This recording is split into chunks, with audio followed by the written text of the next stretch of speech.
eurotonn. Ja see hakkab kehtima juba tänase päevast. See tähendab seda, et veebruaris kindlasti ma pean väetise hinnakirja üle vaatama ja siis nitraat tuleb kallima hinnaga. Ja järelikult hinnatõus teeb Hollandi tehase Otsi, Eurochem ja Akron. See on 100%. Nemad ka panevad hinnad üles. Ja üks asi, mis mõjub ka hinnad, see on euro ja dollari vahe. Et nagu te kõik teate, et kuskil üks kuu tagasi ühe euro eest oli, mis dollari kurss oli 1,35-34, siis nüüd ta on 1,17. See on kõige oli. Tegelikult seal on palju erinevaid tegurid ka, ja mis mõjub hindasid. Siin on sulfaat, aga sulfaaditurg on suht stabiilne, et midagi ei toimu. Ma arvan, et siin on midagi ei toimu, sellepärast siin on võetud periood alates 8. detsembri kuni 15. jaanuar, et see on puhkuse periood. Aga no eks on näha, mis toimub nädala pärast.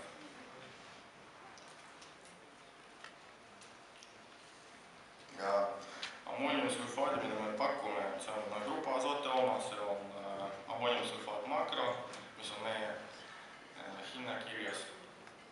Ja Tianjin Dongri, see on Hiinast graanulsulfaat, mis on hästi hea lahustuvusega ja lenduvusega. Nüüd siin on välja toodud fosfaadid, ehk siis MAP ja DAP. Ja nagu te teate, ma eelmisel aastal rääkisin, et see MAP ja DAP on NPK väetise koostisosa. Et sellest MAP ja DAP hinnast sõltub ka NPK hind.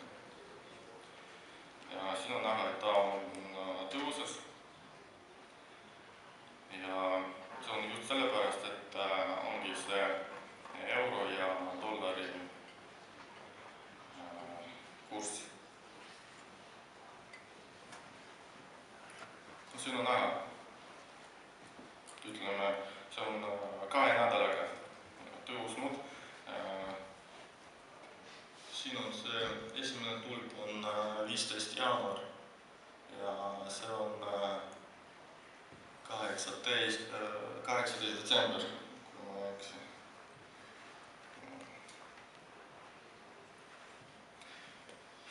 Nii, kaliumkloriid, see on jälle samamoodi NPK väetise koostisosa. Ja ta on praegu, see on näha, suht stabiilne, aga järgmised slaidid, mida ma näitan, siis näe. Et see on Euraasia liit. Teate, millised riigid seal on. Ja Valgevene on suure kaliumkloriidi tootja, nii nagu Venemaa. Ja alates 1.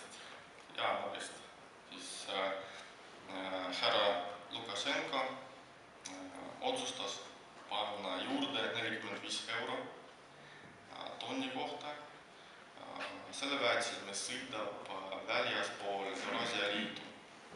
See tähendab seda, et näiteks Poolas on hästi palju erinevad NPK väetise tootjad, kes ostab nii Valgevenemaalt kui ka Venemaalt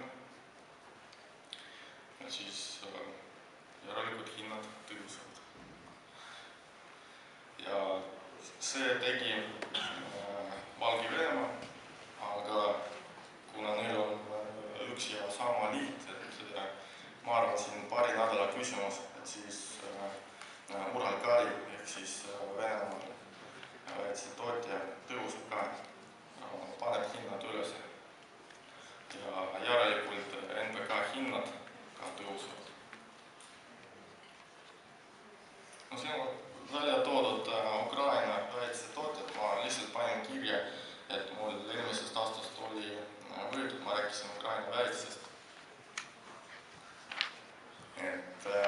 Ja nagu ma alguses ütlesin, et praegu ainult üks tehas, mis teeb väetist, see on punasega, see on see Azot Tšerkassi. Aga kokku seal 6. Ja ma tean, et kui seal Ukrainas kõik oli hästi ja kõik tehased töötasid, siis päris palju väetisi tuli ka Venemaalt. See tähendab seda, et need 6 tehased ei suuda kokku nõudlus katta. Ma ei tea, kuidas ukrainlased enda kultuuri kasvatavad. Ja minu poolt on kõik, siis varsti on lõuna.